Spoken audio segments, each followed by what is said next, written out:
Some horses are unused to people and they're nervous, and some horses have just had more to do with people, but they're still nervous. And some horses might react when we go to use a big stimulant, others don't. In all of these situations, how horses feel about us or how we influence this will affect their reaction. So this week is all about how we can influence how horses feel about us. We're also going to cover some questions on horses that are pawing or getting distracted with groundwork exercises and why this might be happening, as well as nosebags. Ever heard of those? And advice to help two geldings coexist. Hello, welcome to Mark Langley's Horsemanship Podcast, a podcast helping people to understand their horses better to provide positive training solutions for a happier horse world for all. I'm Jenny Langley. And I'm Mark Langley. First question comes from Adele in the UK. She has a horse who she's been finding it difficult to break his strong thoughts. She's been putting a little bit of a bump in the rope and following some of your feedback that you've been giving her, but she's finding that he is really difficult to spook and doesn't notice any loud bangs that she makes. She can get really big with the flag if she's doing the personal bubble exercise, waving it all around her to stop him, to get him to step away from it. But he's quite defensive, and she's worried that using the flag might be unintentionally challenging him. He can be quite nippy and pushy if he wants to, and the flag or a loud bang doesn't make him let go of it. The other horses definitely notice, but not hers. So she's wondering, what can she do instead? She doesn't want to put too many bumps on the halter. She doesn't want to end up with a fight because of his defensive nature, and he can be pushy with other horses as well. So she's just wondering if you've got any tips on that. So basically, I don't worry too much, and it's hard to say this to send it out to everybody and say I don't worry too much if a horse for one or two lessons gets a little bit concerned and grows more caution, especially a horse that is quite used to people and starting to get nippy, pushy, starting getting resilient with pressure, blocking out, all that sort of stuff. It's okay to have them a little bit challenged a little bit, because they need that, like a horse that's pushy in a herd sort of needs a horse sometimes, especially one of the annoying pushy ones that keep doing it and they're just a bit kind of, unrational in the sense of just being a bit of a bully. So they need another horse or something in the herd that just gets one above them to say not available. So you don't want to be a pushy bully horse, bully your horse all the time. But when he comes in and he's got no regard for certain things or no caution, you have to get big enough to say not available. And if it challenges him, so be it. It needs to challenge him, because sometimes horses need to understand black and white, what isn't available. Now everybody knows who follows my stuff. I don't bully horses in the sense of just pushing them away from pressure and making them do stuff, but I will get big enough if a horse has got a strong thought and I need them to let go of it. Okay, so when you say, I don't want to bump the rope too much, well, maybe bump it once big enough for him to go, oh, what was that? And then you can go quiet after that. Now, it might put a little brace in his head and he might sort of have his head up and go, oh, where'd that come from? But he almost needs to understand black and white, because what happens, and the risk of him being aggressive, it's more risky that a horse gets aggressive when you keep kind of applying pressure that doesn't quite make a change. And I don't want to call you a nagger, because it's not like you're going to be nagging your horse as in deliberately, or you're going, don't you do this, don't you do that, not that sort of nagging. I'm using the term nagging because pressure that doesn't make a thought change or a horse let go of that strong thought becomes nagging. And then because it becomes nagging to the horse, though you're not really nagging, you're just trying to ask him to do something or something like that. But because it's not clear enough and the horse is in the wrong mindset or blocking out or something like that, to them it's nagging, and then they can get aggressive from that, because eventually poke, they're going to go, I've had enough. Okay, so I think you have to go over and above without what you've tried. Like, I think maybe if you bang a flag, I'd sort of bang the flag, and I wouldn't. It doesn't matter if for a moment you put some body language into it, and almost like I've just had an electric fit, and I've had enough, and I've stomped my foot, and I've banged my flag, and I've said not available, until he goes, "Whoa, where'd that come from?" And then when you see him go, "Oh, I didn't know you had that in you," you didn't have to come at him with it. He's going to go, "Oh, crikey, maybe I'll think about that pushing next time." But you don't use that all the time to motivate your horse. It's just you've got to get enough in there to get him to change his thought when he's, not listening to pressure. So I call it a wall of resistance. So, and another explanation I have is, you could imagine living in 24 hours a day, every day in a nightclub. Say if you're an introvert, eventually you'd be able to read a book and not even hear the noise of everybody. You'd go into a zone where everything becomes white noise. So I use that analogy with people because there are horses out there that I see that you can walk around doing 5 backflips and run around in a pink tutu, and they won't even recognize what you're doing or that you're even there because they've had so much white noise around them and stuff. And I think that's what you're dealing with. But then some horses are still kind of, they don't understand how to respond to the pressure. It becomes nagging. They're resilient to pressure as well. And that's where you have all these problems where they stay in a negative mindset. So I'd really sort of, if you do go to bump him, maybe just instead of little bumps that nag him and get him angry, put one bump through that rope that makes him really think, and then so do one big thing and then silence after it. And it's in that silence they have to think about their next action, and then you put the responsibility back on them, opposed to sort of no every time they make a little, do something little.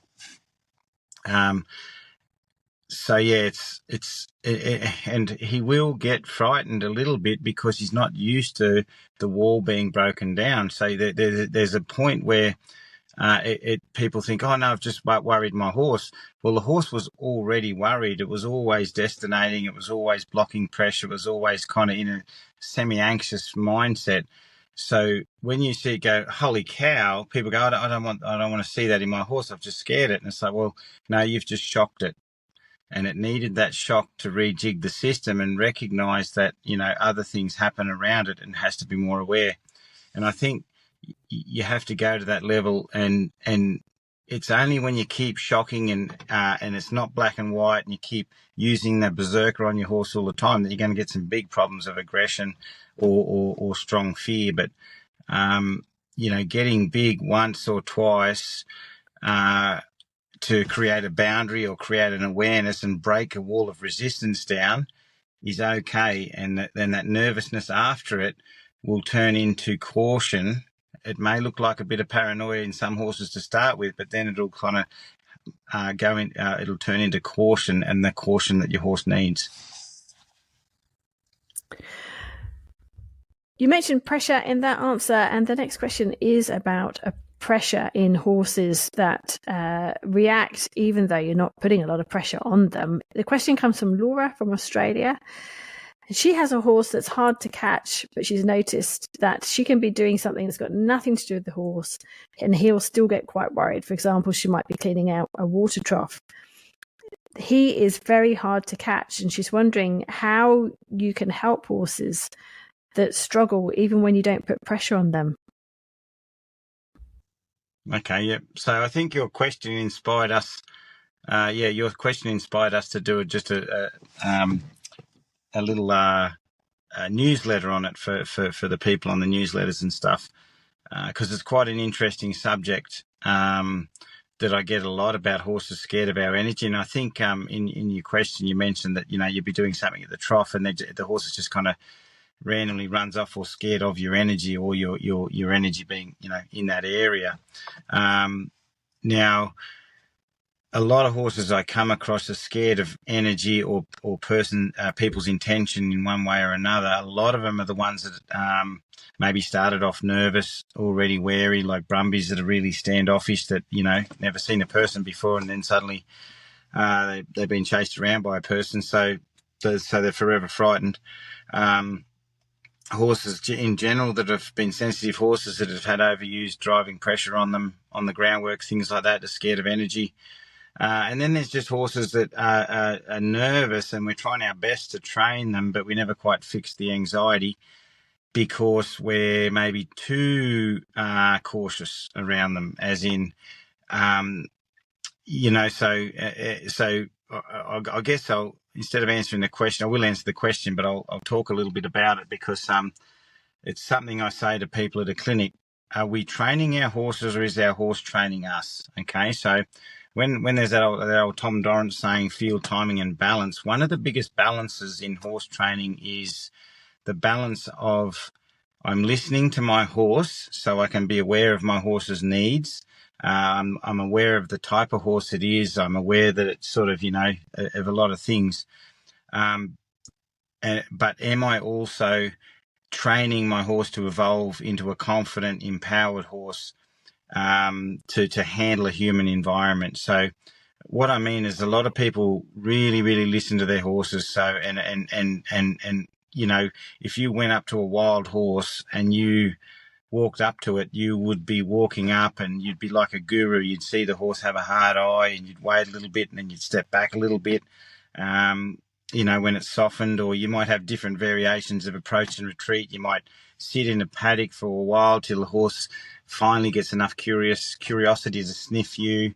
And if you've worked a nervous horse and you've been around one of those wary, super hyper vigilant horses, over time they train you to become an absolute guru, so much so that you get so good at being able to get them confident with you that nobody else can go near them. And that's the scary bit about it. Okay, that's the bit that doesn't empower them. So the better you become with a sensitive horse and the better they train you, maybe the less they need to cope with big energy, because we get so good at approaching them that they run off when someone's running up to them in a bushfire with a holder in the hand. And that's the catch. So listening is important, but listening is not training. And sometimes I think people think that listening to their horse is training it. We listen to our horses so we can adjust our training to empower them and make them confident, soft, trusting animals inside the mosh pit of a human environment, not we coexist with them until we become horses dancing around in the paddock, but our horses can't come into the mosh pit of humanity and all the the floats and the trailers floats, all that sort of stuff. So that's a story I thought I'd tell because I see it a lot, all the time. And what you're dealing with your horse is a very similar problem, that the horse has probably been touched, it's probably been led, it might be at some stage of training, but yet when you're doing stuff down in the paddock, it randomly loses this trust around you and your energy and sort of gets quite frightened, okay? So the two areas that I work on to fix it is, one, work out if the horse has had driving pressure in its training. If you've done that, if someone else has done it, that has to be addressed, because as soon as you get a halter on that horse and you think you've got it in a bit of a trap and then you go sending it away from your energy, or you've got it in a round yard, you will really be ruining that horse's trust in you being able to just jog up to it with a smile on your face so you can give it a cuddle. Because every time it sees you go big towards it, it's going to get frightened because it's already that type of horse, and driving it off your energy just only reinforces that. So I would pretty well take away all driving pressure and try to do more guiding pressure, like leading through a lead rope, things like that. And then in between leading pressure, I walk up to my horse in a hurry and I touch and go. And so what I say to people, I say, when I get small, I stand quietly. I ask my horse to guide. When I get big and I puff my energy up, I get a big smile on my face and go, gee, you're a good horse. And I walk up to you and I just touch and go. So I pick my energy up, walk towards the horse. So the horse goes, oh, that's not driving pressure. So if they've been driven, you have to do the opposite of driving pressure. Just stand there while I walk up to you and I'm going to touch and go. Now, in a learning environment where you have got the horse semi-contained in a smaller yard or on a halter, you can do this. It's going to spook your horse to start. It's going to freeze a bit. It's going to go through all these things that you may not want to see, because if you have been working on approach and retreat to build its trust, you've been avoiding the freeze a little bit. Or people who have done it, they avoid the freeze through approach and retreat, because I don't want my horse to freeze because Mark says freezing's bad and shutting down's bad, so I'm going to do approach and retreat so my horse never freezes. Well, your horse is already a sort of horse that will freeze in certain environments because of the amount of nervousness it has when you're just, doing something at the water trough in the paddock. So basically you might have to go through freeze for it to unfreeze. So when you get it back in the yards, you go, I'm going to walk up to you, and what you'll find is they'll get all frozen, they'll kind of back off a little bit, and you might take a little hold of them while they're backing up, and then you just quickly go in, touch as quick as lightning, not as hard as thunder, just quick, and then walk away.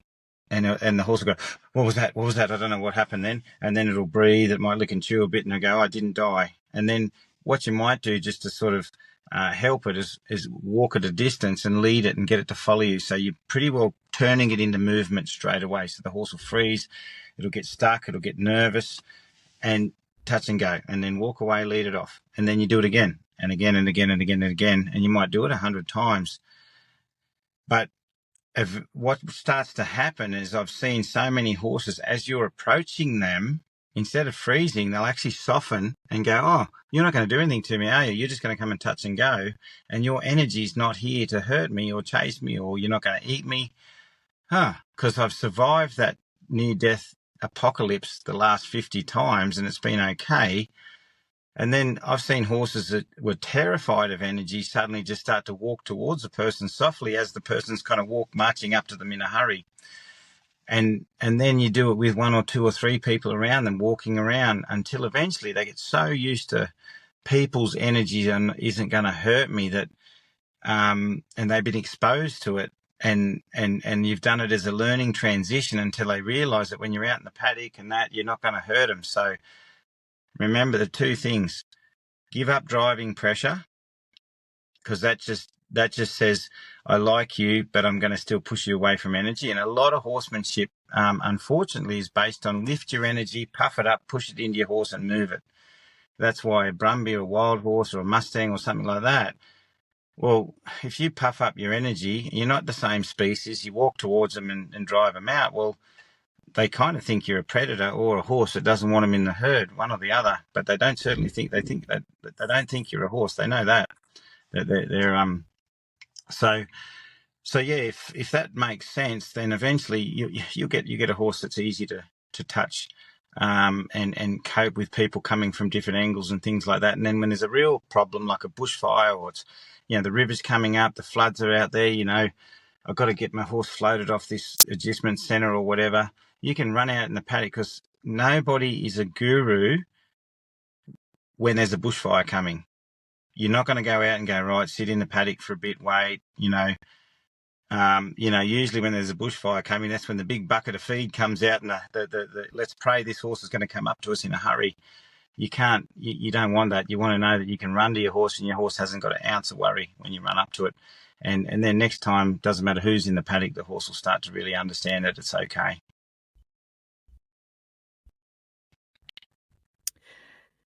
Next question, Mark, is from Cursor in the USA, and she has a mare who has done really well saddling and standing at the mounting block. But she did a lesson where there was a change after that. She took the saddle off to work her just online, and that's when she started to act differently. So she noticed that she wasn't as relaxed. She didn't really give her any personal space, and then she started pawing at the ground quite aggressively. So Cursor let her just do this pawing. She did it 3 different times, and then the yawning became really, really quite noticeable. So what Cursor would like to know is, did the training that she was doing, getting her to sort of stand at the mounting block and coping with the saddle, did that cause tension? And if it did, she doesn't really want to be going down that track. She's working on getting her awareness of her awareness on her and helping her to be in the right mindset. So she'd like to know what you would suggest to help her best in this situation should the pawing happen again. She feels that she's quite good working on the leading. Even when she was pawing the ground, she was still leading quite well.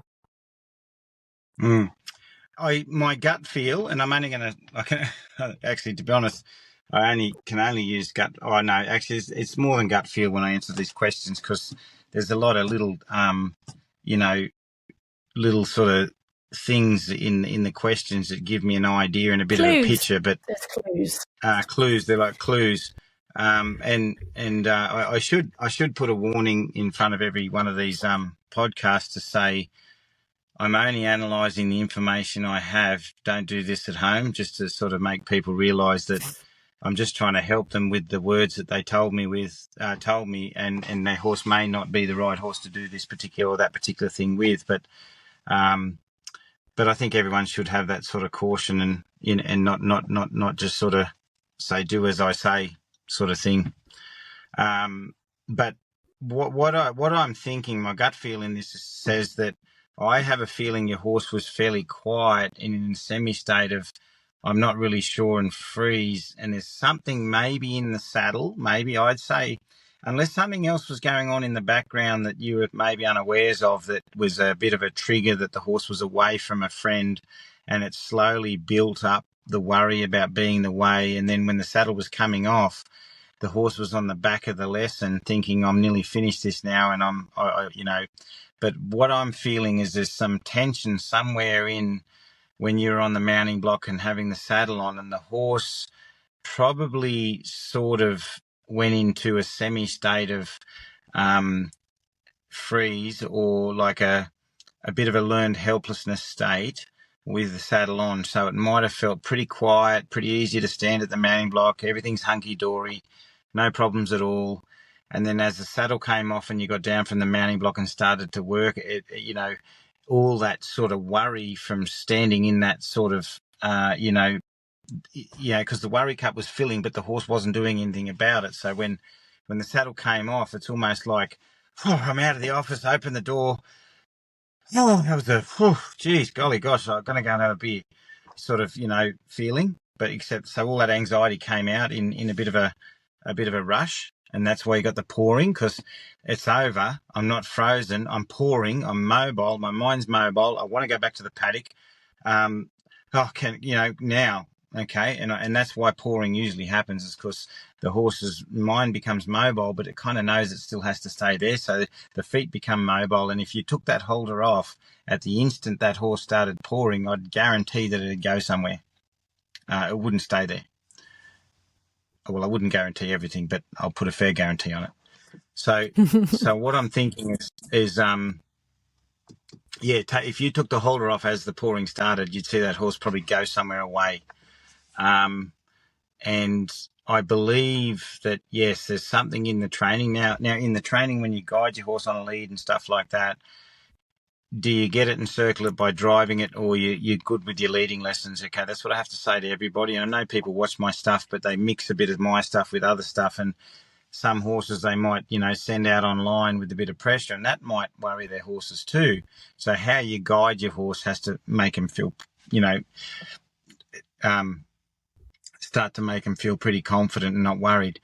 But my guessing is something in the saddling, and either or you being above the horse with the saddle on at the mounting block, that caused a bit of anxiety, or a fair bit, and it will eventually come out in some way or another.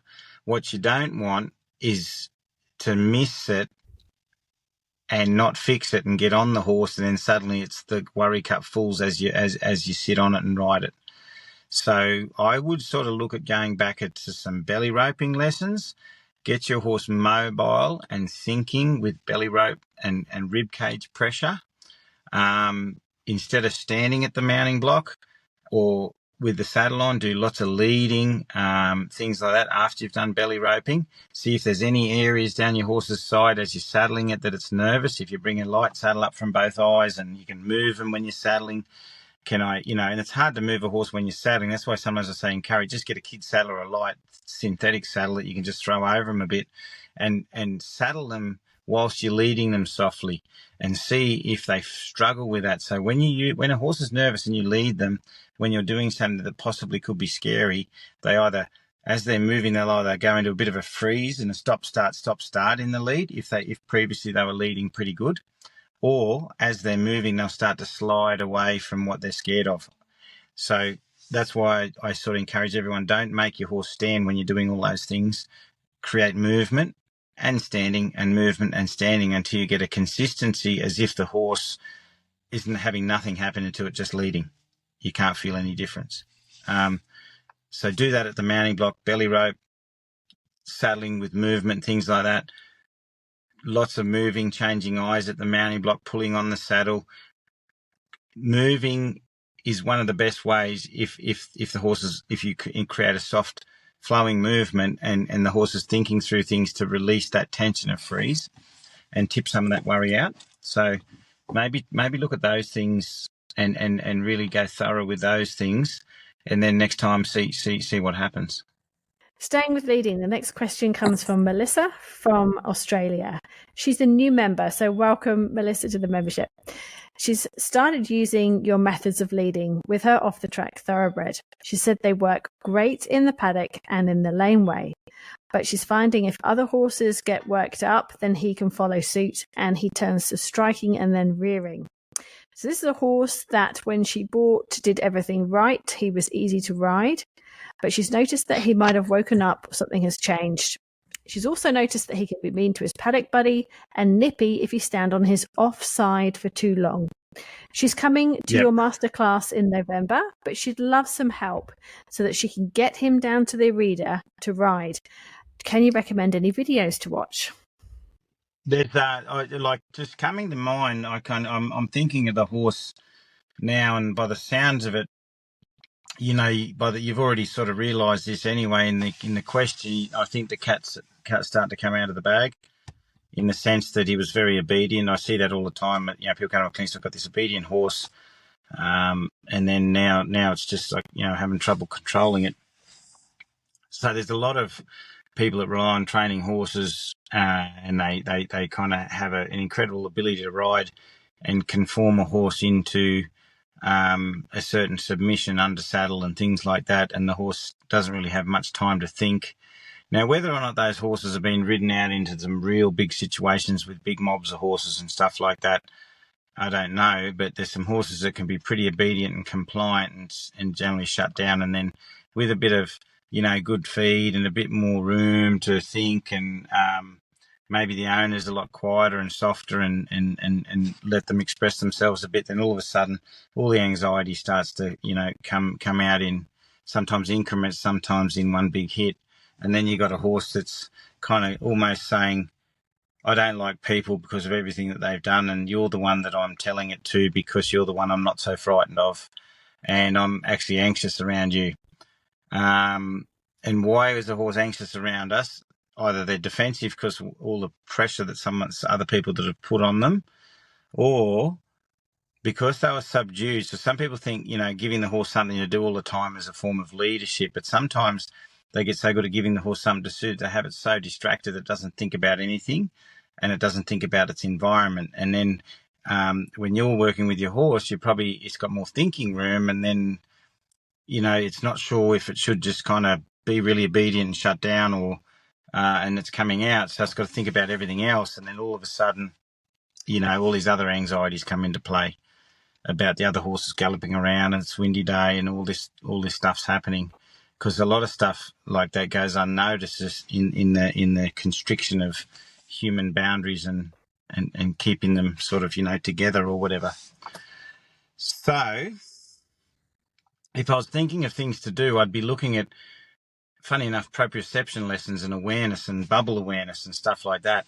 The reason I go to those lessons, a lot of these horses that are like that nip and strike, usually have this feeling that I can't move away from you, or I have to stand here and you're coming into my space all the time, and I don't want you there. So I usually test their mobility, the ability to move away from danger, know the distance between them and me, in the sense that, don't push into me. Just be aware of yourself. And I encourage them to learn how to, back away from even just a wavy flag or something like that, so they can move around. If they're concerned about something, move away from it. And then they also, I put my responsibility on them to keep a certain distance from me when I lead and I'm going places and things like that. So when I'm engaging with a direction and I'm doing something, I don't want to have to be around managing them. So when you lead your horse in different places, you have to get them responsible to know that you're not going to manage them. They have to manage themselves before you go too far.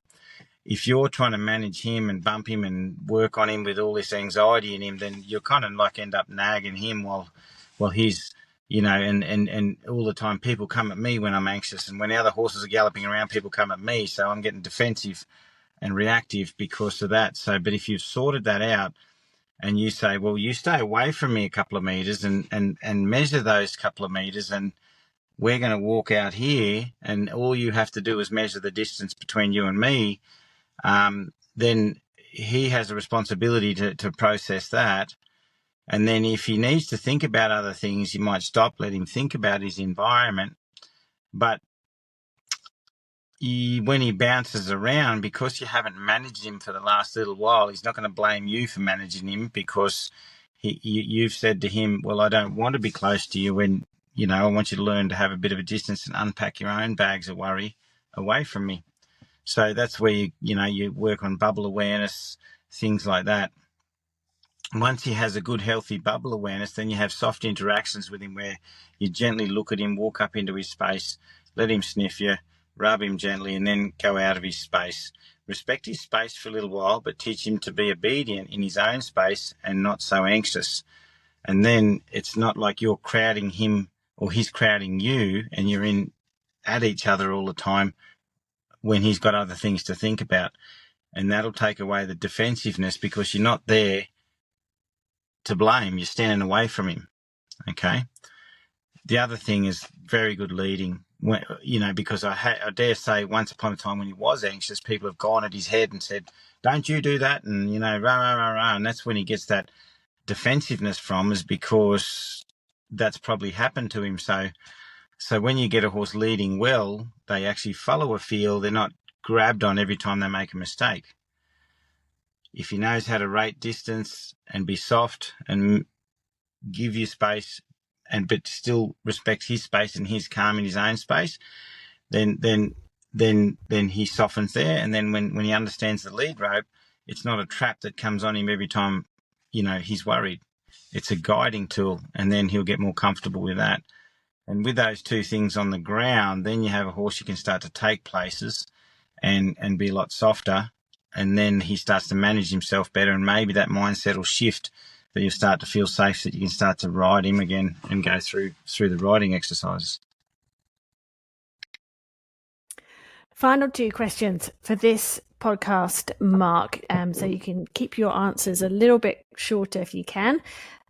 Quick question from Carla from Germany. Have you got any tips on getting two horses that are now paddocked together to get along a little bit better? Yes. I read there's a bit of nipping, and one bullies the other one a bit and things like that. One of the best things to do, one of the best things is either have a bigger herd, that they're not the only two together, that they might be grumpy old men sort of thing. Well, one's young and one's older, but one thing is float them together somewhere so they go through a bit of a trauma together. That's always good.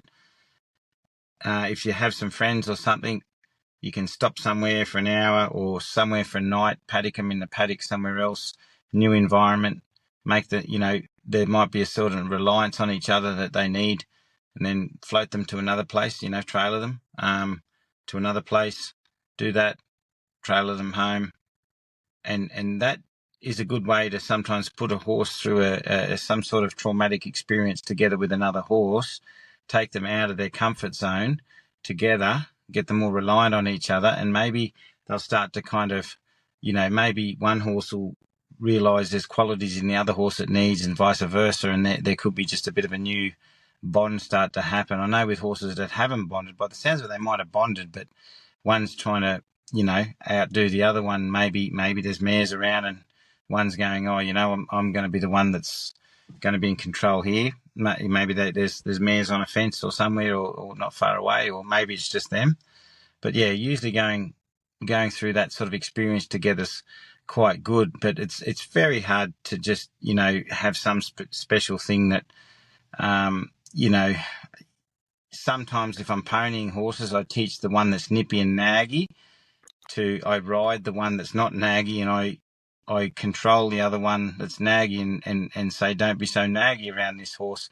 But you can't do that every day, and that may have a bit of an effect, but not a complete effect. But I think the trailering and going through that experience together might be a good thing to look at and see if it works. And let me know if it does, and you've had some good results in it, because it's one of those things I haven't necessarily had to really do it with my own horses. It's just some advice that I give people that I have heard, and I thought of a while ago that I've seen horses come to clinics and go away from clinics and be trailered together and suddenly have bonds. And there's a lot of horses that bond with a certain horse, and it's because of everything they're going through. So trailing them does that.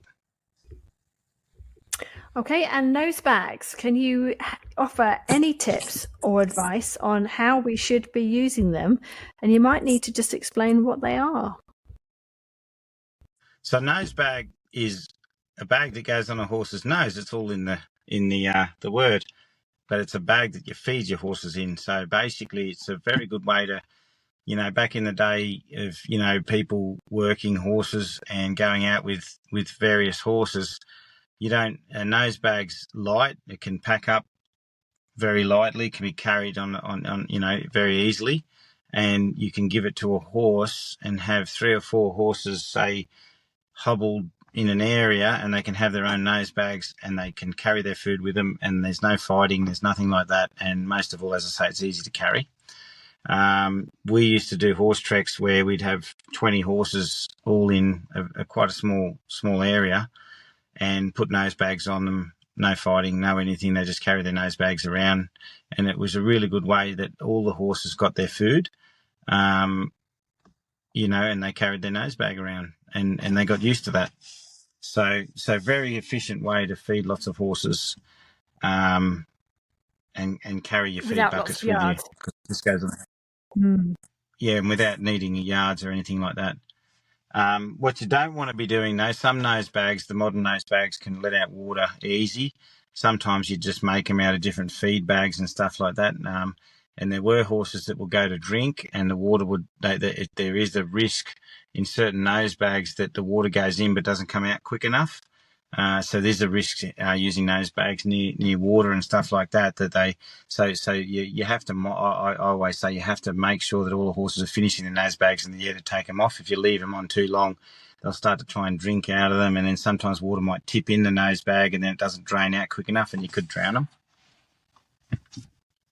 So that's something you have to be careful of. But I think with Fern in that question, she had a sudden fright in the nose bag, and I'm guessing with that she might have had a fright because the feed was so appetizing, and she went into the nose bag a bit oblivious, and then she might have had a change of thought and thought about something and had the nose bag around her for a moment, and it could have caused one of those, how did I get in this situation? Oops. And then maybe she thought, I'm okay. Like a horse going into a horse float, and then suddenly something bangs and it goes, I was only going in here because there's food in here. But by the sounds of it, it didn't harm her, and she's sort of, back in the nose bag okay. It's just, she might have just, how did I get in this thing that's on my face? Because she's thinking about the food when she first went into it. But if that's the case and you've got a nervous horse, what you can do is you just gently just do approach and retreat with the nose bag, or transition. So basically you just hold the nose bag open, let the horse put its nose in, have some food, take it out. But also, if you're really worried that the food, if it's a very food obsessed horse, teach it to take a nose bag like a bridle without food in it. So basically take the food out of the equation, and then the horse won't be blinded by the food and just forget about other things. So basically teach the horse to lead its head in, that you can pull a nosebag up around over its head, and then obviously the nosebag goes around their ears. So then basically once the horse can carry that nosebag up around its face a bit, you put the nosebag over its head. And then another thing you can do is treat the nosebag as a halter and just lead the horse around in the nosebag, so you can pull head pressure on it. You can pull on it a little bit, because there are times that some horses that are used to pawing feed buckets, they go to paw the nosebag as they're in it and they step on it and do things like that. And I have seen horses put their feet in the nosebag pawing. If they're smart enough, they'll pick their head up and paw the ground where they think their feed bucket is. But there are some times that you can have a bit of risk. So you got to pull on it, get them to lead, get them to lower their head in it.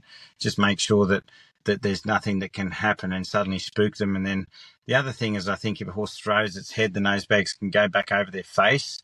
So if you really want to be thorough, start to kind of get, even with a flag or a rag, you can put something over their face a bit, get them to sort of go blinded for a bit and sort of deal with it without panicking. And just all those things you can think of that can happen in a nosebag, you just kind of educate them and then put food in it and feed them. There is a trick to having the right length of them, isn't there, as well? Yeah. Too high, they're stuffing the food in their face, because obviously when you fill it, so you got to, and too low, it's kind of like, it's just too loose and it'll come off them. So a lot of the factory made nose bags, they're kind of these long, slender ones. So they actually have quite a depth in them, and between where it goes over their head, it's got to come up their face enough that it won't pop off their nose. But then, as I say, too shallow, they'll just be too close to the food when they're chewing, and they can't drop the food out properly and go back down and pick it up. And some of them, they don't even need to put their head down because they're too short. So you don't want that. You want them to have to put their head down, push down in the nosebag, get the food at the bottom, and be able to pick their head up, and and it doesn't fall down their face. So if they can make it sort of a longer, and from where it goes over their pole, don't have long strings, have sort of fairly short strings that it's up high enough not to be too close to their eyes, but not that so it won't fall off, and a bit of depth underneath it, so they can they've got a bit of room between their mouth chewing and the food when they pick their head up. Fantastic. That's a great answer. Thank you for all of your questions that have come through to all of our members. It's great to have them through, and it does help us give a huge variety of horse-related training questions out to everyone else that listens to the podcast. So appreciate those, and thank you for your time, Mark. Thank you, Jenny, and thank you, everybody. If you enjoyed this episode, please don't forget to like it, share it, or leave us a comment. It all helps in reaching new ears and helping more horses. Learn more of Mark Langley's unique insights and how you can positively affect your horse's training ability and mental welfare. For just the price of a couple of coffees, you can access his online horsemanship training videos. Head to marklangley.com.au.